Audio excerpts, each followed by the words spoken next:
النهاردة هنعيش مع بعض أغرب قصة حصلت لسجينة في مصر.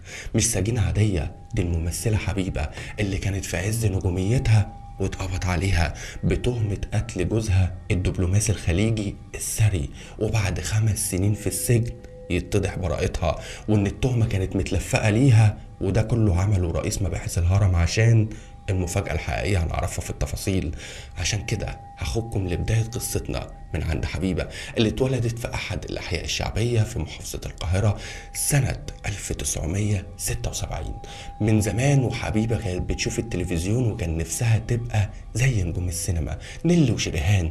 كانت بتحلم بالفوازير واللي هي تطلع مع الأطفال بتوع الفوازير. ومن هنا بنلاقي مشوارها السينمائي ابتدى يتحقق سنة 1984 لما ظهرت في فوازير عمو فؤاد، لما كان بيجمع الأطفال ويظهروا معاه في الفوازير اللي كان بيقدمها في شهر رمضان. وواحدة واحدة حبيبة ابتدت تدخل عالم الفن. كانت جميلة وكانت بتعرف تمثل وعندها موهبة، ومن الفيلم للدور للعمل السينمائي لحد ما ابتدت الدنيا تضحك لها بالعمل المسرحي مع النجم سمير غانم لما هو خدها في المسرحية بتاعته بهلول في اسطنبول، واللي ابتدت سنة 1994. وفي الوقت ده حبيبة كانت في العشرينات من عمرها. حبيبة كانت تتحب من كل الناس، كان دمها خفيف وملفتة من جمالها. عشان كده نقول في أحد العرض المسرحي كان حضره دبلوماسي شهير. الدبلوماسي ده اسمه عطلة جعفر، افتكروا الاسم ده كويس عشان أثناء عرض المسرحية وهو قاعد بيتفرج، هو دبلوماسي قطري ورجل أعمال في نفس الوقت، ثري جدا.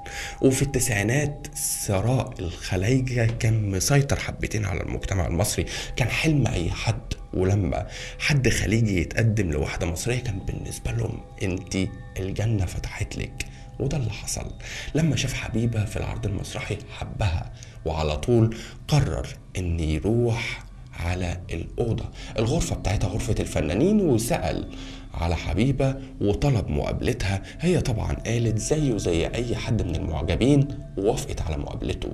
ولما قعدت معاه في الأوضة بتاعتها ابتدى يقول لها ويعرفها بنفسه وتفاصيله، واللي هو في الثلاثينات من عمره واللي هو مرتاح ماديا وعايز يتجوزها. هي فرحت، لكن لما كمل بقية كلامه وعرفت منه اللي هيتجوزها عرفي وفي السر، أهلها بس اللي يعرفوا ووالده بس اللي يعرف، بقى أسرته ما يعرفوش ولا حد من دولته، والعقد ما يتوثقش في السفارة القطرية. حبيبة رفضت، كانت شايفة نفسها اللي في عز نجوميتها، شايفة نفسها مش مضطرة تعمل حاجة زي دي. لكن بمرور الأيام والشهور جريت بينا وابتدى الثري الخليجي الدبلوماسي القطري يطاردها في كل مكان. اي حته بتعمل فيه العرض المسرحي، اي مكان بتصور فيه سواء سينما او عمل درامي تلاقيه موجود. وكل اللي حواليها عن طريق الهدايا بتاعته ابتدوا يقنعوها، ده انت طاقة القدر فتحت لك، انت تسيبي فرصة زي دي. عرف يا ستي، ده مش ممكن هو اللي ما يعجبكيش وتخرجي بالجوازة دي بقرشين يخلوكي مرتاحة طول السنين او باقي عمرك. ابتدت تقتنع عشان حاجة واحدة، هي شافته بيحبها فعلا من كتر ما عايز يوصل لها. وصرحت أهلها بالموضوع اللي وافقوا طبيعي على العرض المتقدم، طالما جواز بالحلال ايه المانع. ووافقوا على جوازتهم وجاب لها شقة وعاشوا في الشقة دي فترة مع بعض. وجه تحديدا 1998 السنة دي تحديدا كان في عرض غريب من جوزها الراجل الخليجي لما قال لها انا هخليكي تعيشي الفترة اللي جاية ملكة برنسيسة كده. قالت له ايه؟ قال لها لا دي المفاجأة، لكن احنا داخلين خلاص فاضل اسبوعين على رمضان وانا هقضي طول شهر رمضان في قطر مع اهلي، والاسبوعين دول عندي شوية مشاغل فمش هسيبك لوحدك في الشقة، خدي شنطتك وروحي لاهلك، ولما نرجع بعد العيد هعمل لك حاجة ما تعرفهاش. الكلام ده تحديدا 1997 او في اوائل 98 عشان حبيبة تتفاجئ من جوزها اللي لسه ما كملوش كتير مع بعض باللي بيقوله لها، بس وافقته وخدت شنطتها وراحت لأهلها. وخلاص كنا أول يوم رمضان وحبيبة بتفطر مع أهلها، لقوا الباب بيخبط. مين اللي جاي لنا على الفطار؟ والدها قام فتح الباب لقى في وشه عدد كبير من الرجالة، منهم ضباط مباحث وضباط كانوا لابسين ميري، يعني نظام خير، عايزين حبيبة. حضراتكم عايزينها في ايه؟ في بلاغ متقدم ضدها، كنا محتاجين ناخد منها كلمتين على الماشي وترجع تاني. حبيبة طلعت، قامت سابت السفرة وطلعت وقفت على الباب بتكلم ضابط المباحث اللي اسمه ياسر العقاد، رئيس مباحث اسم الهرم. طلبها وقال لها بعد اذنك يا استاذه حبيبه، احنا محتاجينك معانا في القسم عشان في بلاغ متقدم ضدك، عايزين ناخد اقوالك في المحضر ده بس وتتكل على الله.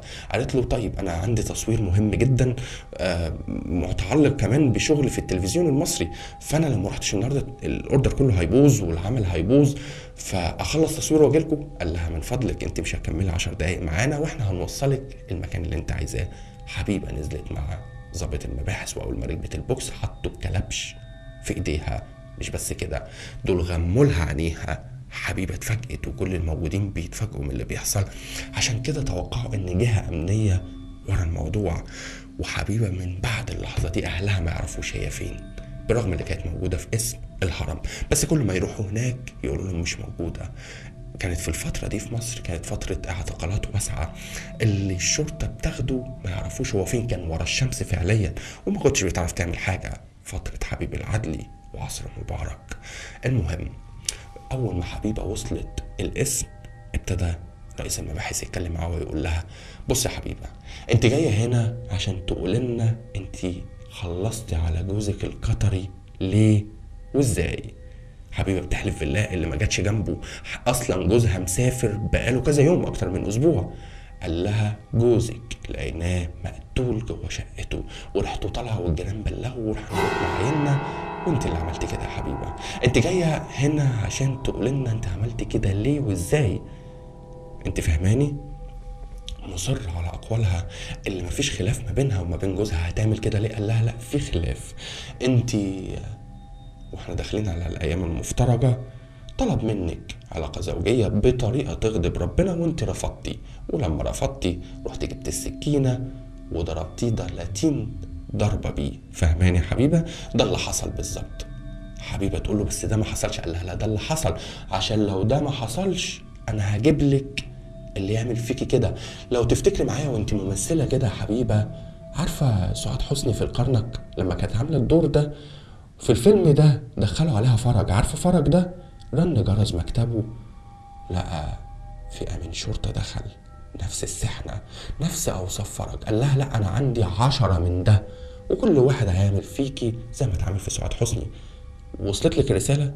حبيبه اول ما عرفت الطريقه اللي هي بتتعرض لها واللي مفيش مفر غير اللي هي تعترف على نفسها بحاجه ما عملتهاش، ابتدت تقول لرئيس المباحث اللي مطلوب مني، وابتدى يحفظها اللي مطلوب منها ان جوزها طلب منها علاقة تغضب ربنا، ضربها، راح جابت السكينة ضربته 30 ضربة وسابتها جوه الشقة وراحت على بيت اهلها. ده اللي مطلوب منك يا حبيبة، وهتعيد الكلام ده قدام النيابة، عشان لو قلت حاجة غير كده هترجعي لنا تاني وهندخلك فرج واصحاب فرج وولاد عم فرج عشان يفرجوها عليكي. ركزي في كلامي. ومر 8 ايام على حبيبة جوه الاسم، كل يوم بيحفظوها نفس الكلمتين، كل يوم بيحفظوها نفس الكلمتين.